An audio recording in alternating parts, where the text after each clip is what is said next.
Friends, it is time once again for our daily message of hope. And with today's message, here is Richard Eaton. Friends, to brighten your day, here is our message of hope. A man who taught many wonderful truths about life once said, "Make the most of your present opportunities. Make the most of your present opportunities." Let me repeat once again. Make the most of your present opportunities. And the longer I live, the more convinced I am this is a wonderful piece of advice. Appreciate the present before it becomes the past. Make the most of your present opportunities. So many of us waste our present time worrying about the past or the future. And actually, we can do nothing about either the past or the future. Little sympathy or patience should be wasted on the person who is eternally crying for the good old days, or bemoaning that things aren't as they used to be. Naturally, they aren't.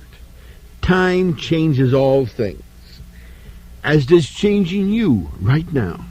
And were it not for change, there could be no progress in this world of ours. Probably a good bit of advice to all of us would be to live every moment as it comes to us, just as though it were the only one we had on earth. To appreciate the present before it becomes the past. Let your life be filled now with love, with happiness, with harmony, with courage, with faith. Too many of us are wasting energy trying to relive the past. And we are putting off our good from day to day, from month to month, and from year to year, so that we never quite catch up with it. Why not live now? Forget the troubles of the past and stop dreading the future. The expression of our powers and abilities is governed by our thoughts. If our thoughts are dwelling in the past or in the future, our power and abilities will be lessened in the present, because they will be trying to follow our thoughts to realms that do not exist. We need all our abilities right now in the present moment. We cannot afford to dissipate them by letting our mind dwell on the past or by worrying about the future. If we live rightly every present moment, we shall have no occasion to mourn over the past. What does it really matter today, what happened yesterday or some other day in the past? It is beyond our recall, so it is not worth the effort of worrying about it. Dr. Frank Crane expressed a bit of good philosophy on this matter in his short article called The Past. Says Dr. Crane, a good deal of morbid nonsense has been said and written and thought about the past. The past is irrevocable. We have been told in sermon and story, you cannot escape the past. The past can never be changed. And so on and so on. The whole trend of this thought being that the past is a kind of a Sherlock Holmes, dogging our steps forever, a sinister nemesis, waiting its chance to strike us down, the account book of an angry God, sure to confront us some day. All of this is morbid. Most of it is dramatic. The underlying sentiment of it is false and weakening and septic. As a matter of fact, our past, as Maeterlinck puts it so well, depends on our present and changes with it. Our past depends on our present and changes with it. What the past is depends upon the way you are now using it. Its effect upon your destiny will be gauged by how you translate it into the future. If we brood over the past and weaken ourselves with vain regret, with self-contempt and remorse, then that past will poison and undo us in the present. But no matter what the past contains of our sin or folly, we can, by a right use of it now, make it minister to our welfare. First of all, we can learn wisdom from the past. By it we can realize our faults to be corrected and our offenses to be atoned for. And with this wisdom, we can go on to better things. The only true repentance is so to use the past as to enable us to build a better future. Weeping and wailing and brooding, those are the luxuries of morbidity. The past is beneath our feet. We can go down into it and wallow in impotent grief, or we can step upon that past to higher things. The great enemy of life is despair. The great friend is hope. Despair paralyzes, ruins. Hope energizes, for we are saved by hope. Face the future. Whatever the past has been, let it nerve you to spend your remaining days in faithfulness and loyalty to your better self. These are the words of Dr. Frank Crane, and I feel he certainly has the right view. Be concerned about your past only to the extent that it can teach you. The mistakes and sorrows of yesterday belong to yesterday. Yesterday provided sufficient time in which to consider its woes.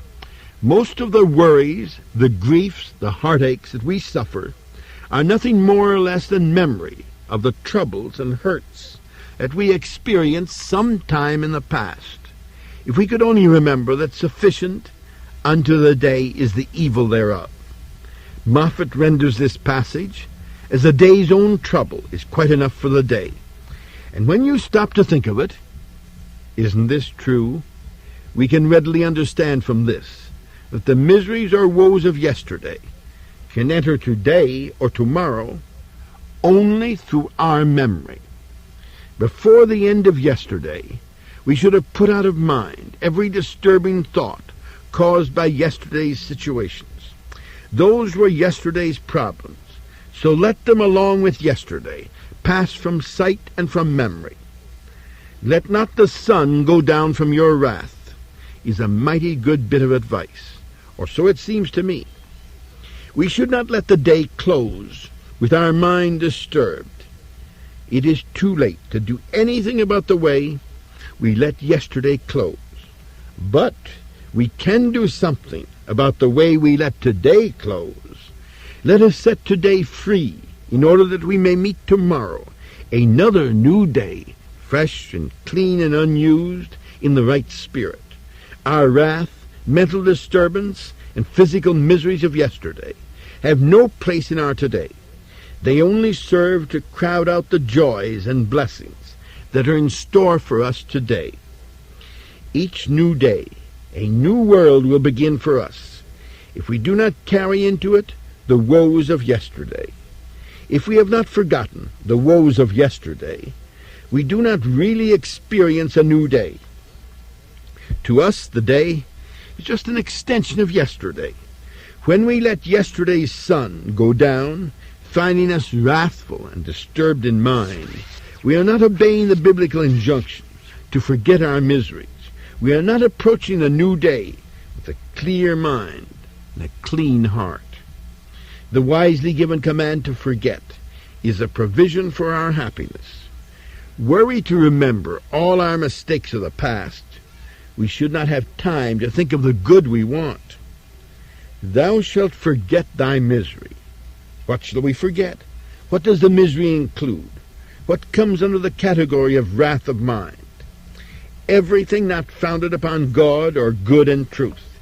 It was meant that we should enjoy today to the exclusion of the wraths and miseries of yesterday. We are not to let one little rankling thought of yesterday sully the purity and beauty of today. You know, friends, the sleep that God gives us at night is but a form of his power to help us forget. Sleep is a vestibule to which we pass from one day to the next. We are to shed all our useless thoughts before we approach the next day. What of the wrongs that someone had committed against us? yesterday or some other day? What of our jealousies and suspicions? What of the things we secretly accuse ourselves of? All these must go. We must forget them. They belong to the dream or nightmare of the past, from which we have awakened to a new day.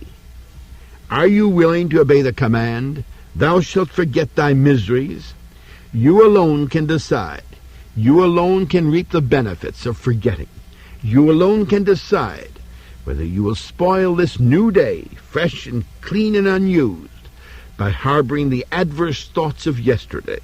You alone can decide whether you will today remain in the wrathful state of mind of yesterday, or whether you will make the most of your present opportunities. The things of yesterday brought to your mind, which cause you to be disturbed, are quite insignificant today. Forget them. Learn to wipe from mind every thought that works against your highest good.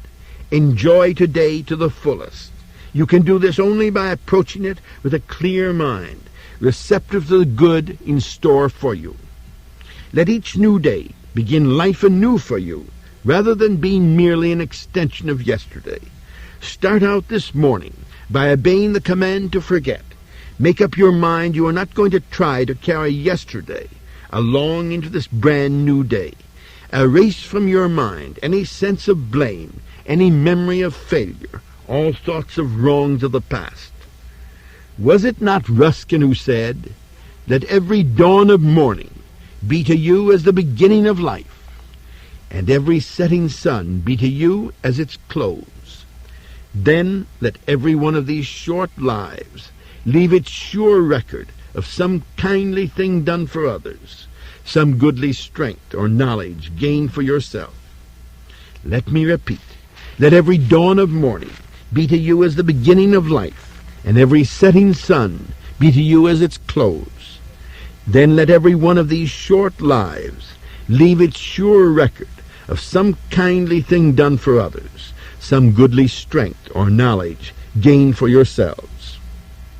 It behooves all of us to live in the present in the way that will make of our future that which we wish our present were now. Yes, friends, it's up to us. We can go down into and wallow in impotent grief, or we can step upon the past to higher things. It is up to us. And so, friends, you've been listening once again to our message of hope. God bless you, everyone.